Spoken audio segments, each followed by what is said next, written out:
오늘 하나님 말씀 출애굽기입니다. 출애굽기 19장 1절부터 6절까지 말씀입니다. 우리 한 음성으로 우리 천천히 합독하시겠습니다. 이스라엘 자손이 애굽 땅을 떠난 지 3개월이 되던 날 그들이 시내 광야에 이르니라. 그들이 느비딤을 떠나 시내 광야에 이르러 그 광야에 장막을 치되 이스라엘이 거기 산 앞에 장막을 치니라.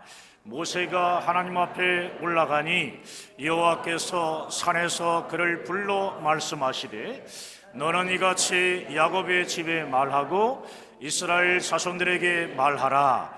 내가 애굽 사람에게 어떻게 행하였은과 내가 어떻게 독수리 날개로 너희를 업어 내게로 인도하였음을 너희가 보았느니라.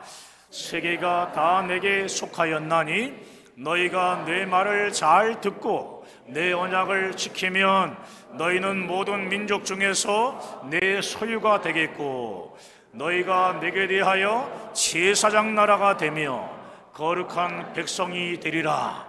너는 이 말을 이스라엘 자손에게 전할지니라. 아멘. 서로 앞뒤좌우로 교제하시면서 함께했습니다. 잘 되고 있습니다. 하나님이 하시면 다 됩니다. 할렐루야. 이 세상을 살아가는 많은 사람들 중에 위대한 사람은 과연 어떤 사람일까요? 저는 이 세상을 살아가는 사람들 중에 진정으로 위대한 사람은 하나님께서 주신 사명을 붙들고 사명을 이루는, 계속 이루어 나가는 사람이라고 생각합니다. 부자도 아니고 유명하지도 않고 겉으로 볼 때는 초라하게 보일지라도 하나님께서 주신 사명을 붙들고 살아가는 사람은 이 땅에서 가장 위대한 사람입니다. 할렐루야. 이런 우리 늘사랑교회의 온 성도들이 하나님의 사명을 이루는 위대한 성도들이 되기를 간절히 바라고 또 바랍니다. 사랑하는 여러분, 하나님은 이스라엘 백성들을 하나님의 사명을 이루는 위대한 백성으로 세우시기 위해 모세를 통해 애굽에서 불러내셨습니다. 출애굽시키셨습니다. 이스라엘 백성들이 애굽을 탈출한 지 3개월째로 막 들어갈 때 어떤 일이 벌어졌냐 하면은 그들은 시내의 광야에 마침내 도착하게 됩니다. 여기서 하나님은 이스라엘에게 사명을 주시며 하나님과 언약을 체결하십니다. 하나님은 430년 동안 애굽의 종살이를 하며 노예 근성이 덕지덕지 붙은 이스라엘 백성을 택하여 하나님의 사명을 이루는 위대한 백성으로 만들어 가셨습니다.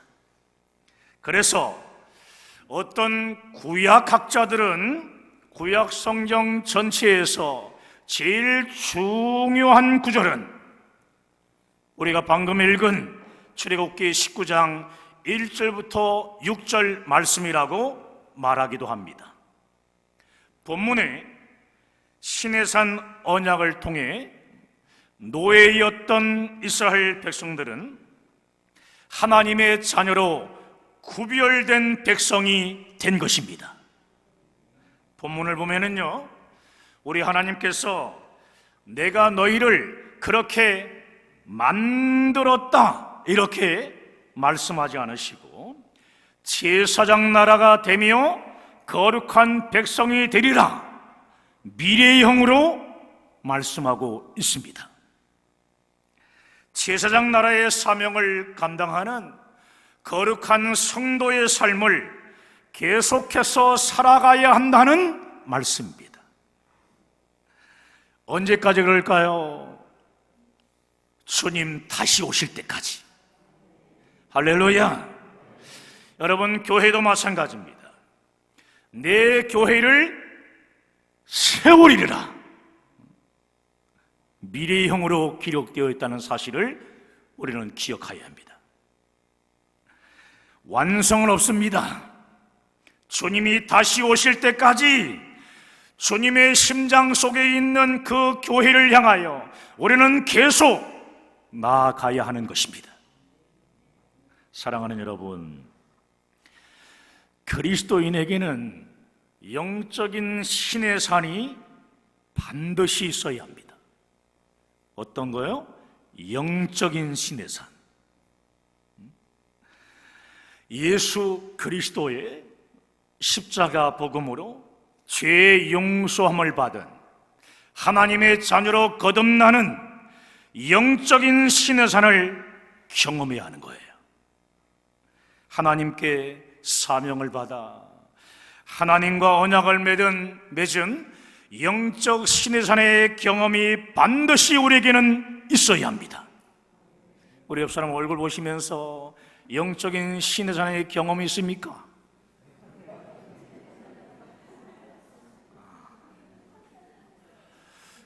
웃으시는 분들도 있고, 교회를 다녀도 영적 신의 산에 언약 경험이 없는 사람들이 있는데요, 이런 사람들은 사명을 붙들지 않기 때문에 위대한 성도가 되지 못합니다. 하나님은 이스라엘 백성들을 위대한 백성으로 만드시기 위해서 먼저 창세기를 통해 아브라함을 선택하셨습니다. 아브라함의 자손인 요셉에게 꿈을 통해 하나님의 사명을 주심으로 애굽으로 인도해 가셨습니다.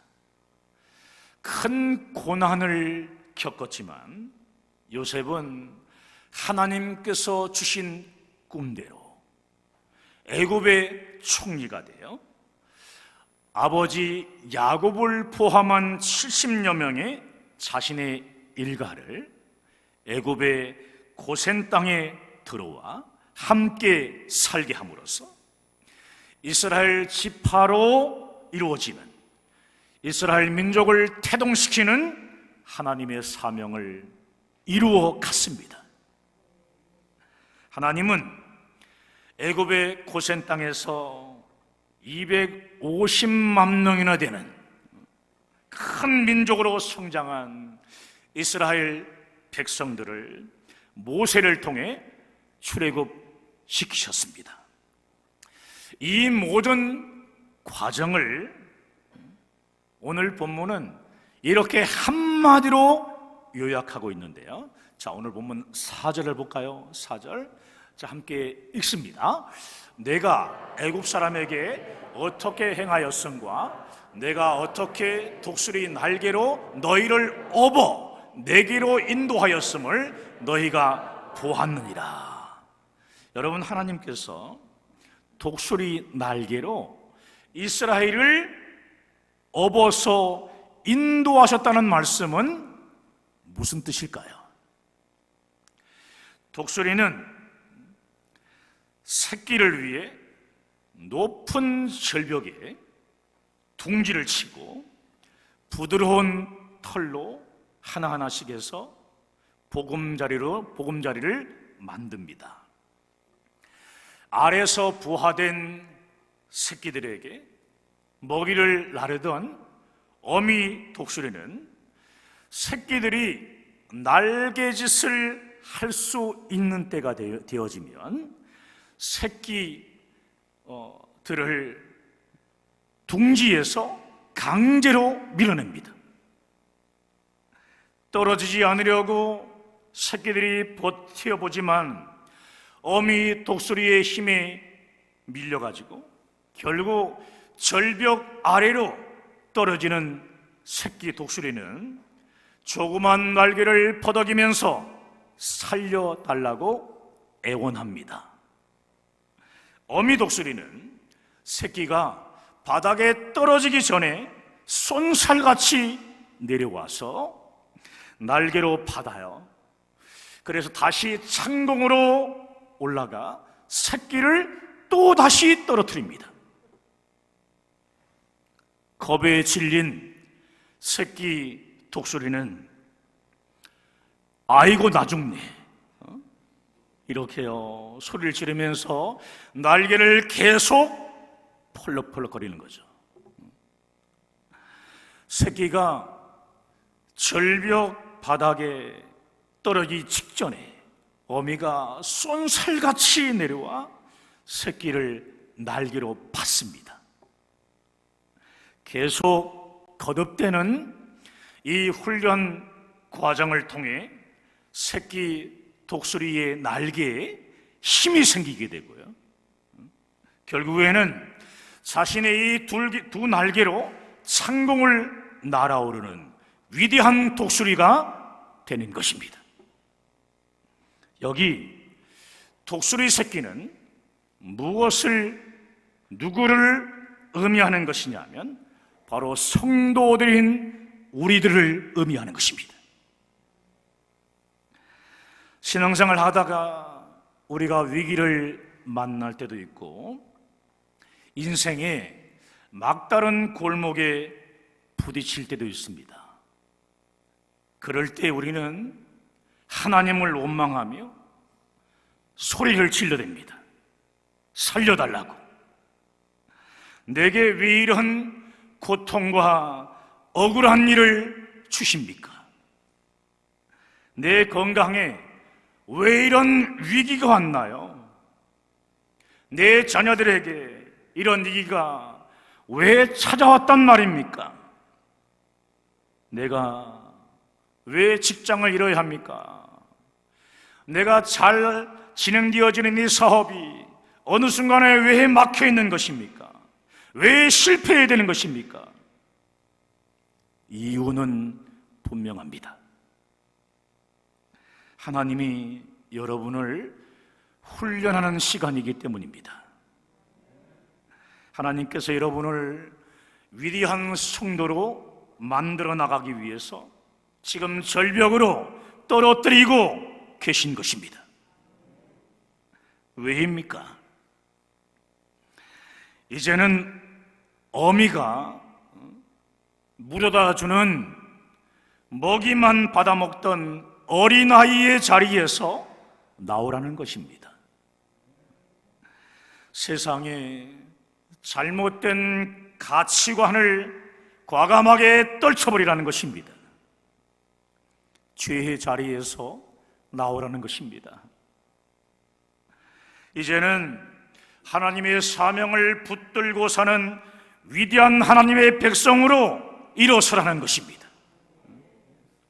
여러분, 비록 새끼를 절벽으로 집어넣었지만 어미 독수리는 절대로 그 새끼가 땅에 떨어져 죽도록 내버려 두지 않습니다. 새끼가 죽지 않도록 어미의 날개로 계속 받아주면서 결국에는 하늘을 날아오르게 하는 것입니다. 하나님은 우리들을 세우시기 위해 고난의 절벽, 고통의 절벽에 떨어뜨리시지만 하나님의 두 날개로요 늘 보호해 주시고 지켜 주십니다. 거듭된 훈련을 통해서 우리들은 결국 하나님의 사명을 끝까지 붙들고 살아가는 위대한 하나님의 성도로 날아오르게 되는 것입니다. 여러분, 지금 위기에 부딪혀 시련과 환난의 벼랑으로 떨어지고 있습니까? 그렇다면 지금이야말로 여러분의 믿음이 힘차게 날개짓을 할 때입니다.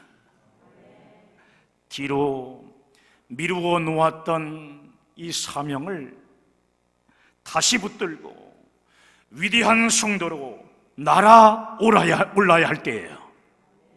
사랑하는 여러분, 기억하십시오. 고난의 순간은 우리의 믿음의 사명의 날개가 자라는 시간인 겁니다. 자, 우리 복창 한번 띄워주시겠어요? 자, 제가 고난의 순간은 그러면 여러분은 우리의 믿음의 사명의 날개가 자라는 시간이다. 이렇게 한번 누가 크게 하는지 한번 해보죠. 고난의 순간은 그냥 하는 것보다 손에 주먹을 쥐었으면 좋겠어요. 주먹을 쥐시고, 자, 고난의 순간은 그렇습니다. 고난의 순간은 우리의 믿음의 사명의 날개가 자라는 시간인 줄 믿으시기 바랍니다. 예수의 피로 우리가 구원받아 하나님께서 주신 사명과 언약을 지키는 자들은 하나님의 소유가 된다고 오늘 본문은 말씀하고 있어요.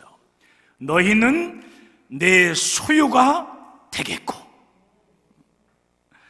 출애굽한 이스라엘 백성들에게 가장 시급한 문제는 무엇이었겠습니까? 애굽에서 가지고 있던 노예 근성 꼬리표를 빨리 떼는 일이었습니다. 부정적이고 늘 패배주의에 빠진 노예의식을 바꾸는 일이었습니다. 그래야 하나님의 사명을 이루는 위대한 백성이 될 수 있기 때문입니다. 그러므로 너는 내 소유다라는 이 하나님의 말씀은 이스라엘 백성들아, 너희는 더 이상 애굽의 노예가 아니라 세상을 살리는 사명을 이루어갈 나의 위대한 천국 백성이다 라는 말씀입니다. 아멘. 6절을 보시면 너희가 내게 대하여 제사장 나라가 되며 라고 말씀합니다. 제사장 나라가 되며, 하나님께서 이스라엘에게 제사장 나라가 되는 사명을 주신 겁니다. 세상 모든 민족을 하나님께로 돌아오게 하는 제사장 나라의 사명을 주신 것입니다. 하나님께서 이스라엘에게 주신 제사장 나라의 사명은 구체적으로 어떻게 성취되었습니까? 2000년 전에 이 땅에 오신 예수 그리스도를 통해 성취되었습니다. 할렐루야! 우리의 구원자로 이 땅에 오신 예수님은 십자가에서 피 흘려 죽으시고 부활하심으로 우리의 모든 죄를 다 대속해 주셨습니다. 과거의 죄, 현재의 죄, 미래의 죄까지 예수의 피를 통해서 단번에 해결해 주셨습니다. 허물과 죄로 죽었던 우리들을 예수 그리스도께서 십자가의 대속으로 살리사 우리를 구원해 주신 겁니다. 우리의 구원을 완성하신 예수님은 하늘에 오르시기 전에 약속하신 성령을 받아야 한다고 제자들에게 말씀하셨습니다. 자, 사도행전 1장 8절 말씀을 함께 읽습니다. 시작. 오직 성령이 너희에게 임하시면 너희가 권능을 받고 예루살렘과 온 유대와 사마리아와 땅끝까지 이르러 내 증인이 되리라 하시니라. 아멘.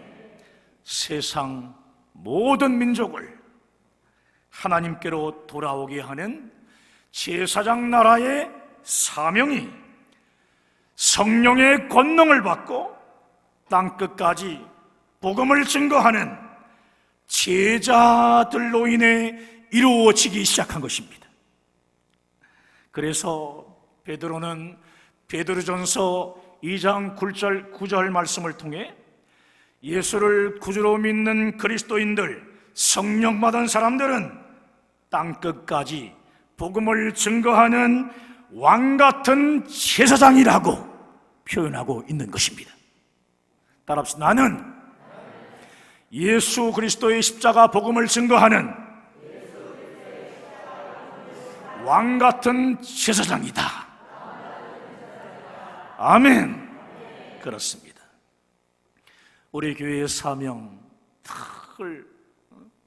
우리 형수막 보게 되면 우리 교회 사명이 우리 개척 때부터 2명 앞에 놓고 시작한 것입니다.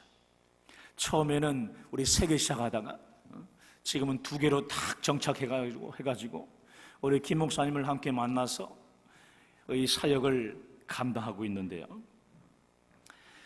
오늘 이 본문에서 말하고 있는 제사장 나라의 사명을 이루는 것이 뭐냐 하면은 우리 교회의 추신 비전을 이루어 나가는 것입니다.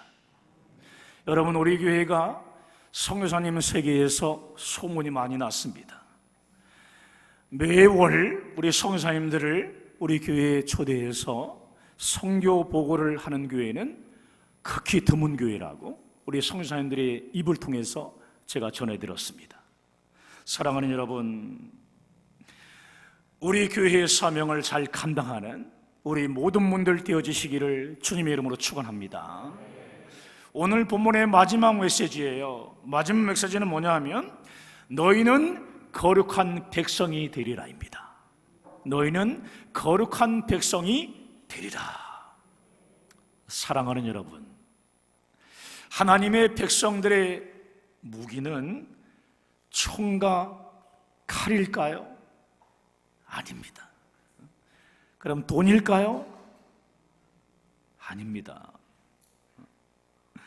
하나님의 백성들의 무기는 바로 거룩입니다. 거룩입니다. 세상과 구별되는 삶을 살아가는 거룩함입니다. 우리 다시 한번 교제하길 원해요. 우리 옆 사람에게 얼굴 좀 똑바로 쳐다보시면서 거룩하게 사기 바랍니다. 우리 한국교회와 또 우리가 선교하는 교회이기 때문에 우리 교회부터 우리 정말 거룩하게 살려고, 하나님 말씀 붙잡고 살려고 힘을 다하는 교회가 되기를 바랍니다. 할렐루야. 여러분, 거룩함이 없게 되면은 하나님을 볼 수도 없고요. 여러분, 예수님의 십자가 복음을 증거하는 성령의 역사도 있을 수 없습니다. 아무리 원해도 되어지지 않는 것입니다. 그래서 그리스도인의 과제가 있다면 주의 보혈과 기도로 거룩의 능력을 회복하는 거예요. 한국교회가 정말 거룩해지면 한국교회는 예수 그리스도의 십자가 복음으로 다시 일어서게 될 것입니다. 많은 얘기들이 거론되어지지만 우리는 늘 기억해야 될 것은 하나님의 약속의 말씀을 붙잡고 기도도 선포하고 또 대화할 때도 그렇게 선포하는 거예요. 부정적이나 삶 속에서 여러 가지 일들이 전개되지만 늘 하나님의 언어를 가지고 하나님이 하신다, 하나님이 우리 교회를 이끌어가며 우리 성도들의 삶을 이끌어갈 뿐만 아니라 한국교회를 반드시 하나님께서 쓰신다, 그러한 믿음의 선포가 있게 될 때 한국교회가 온전하게 회복될 줄 믿습니다. 한국교회가 거룩해지면 제사장 나라의 사명을 감당하는 세계 선교의 주역이 될 것입니다. 우리 한국의 선교사님들 얘기 들어보면은 각각 지역마다 우리 선교사님이 없는 곳이 없는 거예요. 원주민 선교도 그러고, 우리나라가 겨울이 있고 여름이 있고 봄과 가을이 있는 것처럼 우리 추운 지방에서도 사역할 수 있고, 우리 평균 온도가 30도 되는 곳에서도 사역하실 수 있고, 아주 또 시원한 곳에서도 사역할 수 있고, 우리 적응력이 아주 빠릅니다. 그래서 저는 생각할 때 우리 마지막 때 우리 한국 교회를 통해 가지고 세계 선교의 주역으로 귀하게 쓰실 줄 믿습니다. 할렐루야. 저는 확실히 믿어요. 사랑하는 여러분, 하나님의 사명을 이루는 위대한 성도들이 되길 원하십니까? 거룩해야 합니다. 거룩의 능력을 회복해야 합니다. 사랑하는 여러분, 죄악된 삶에서 돌이키십시오. 모든 불의와 죄악을 끊으십시오. 말씀과 기도로 거룩해져야 합니다. 말씀과 기도로 거룩해져야 합니다. 거룩한 성도가 되어 제사장 나라의 사명을 이루어가는 위대한 성도들이 되시기를 주님의 이름으로 간절히 축원합니다. 축원합니다. 우리 함께 간절히 말씀 붙잡고 기도하기 원합니다.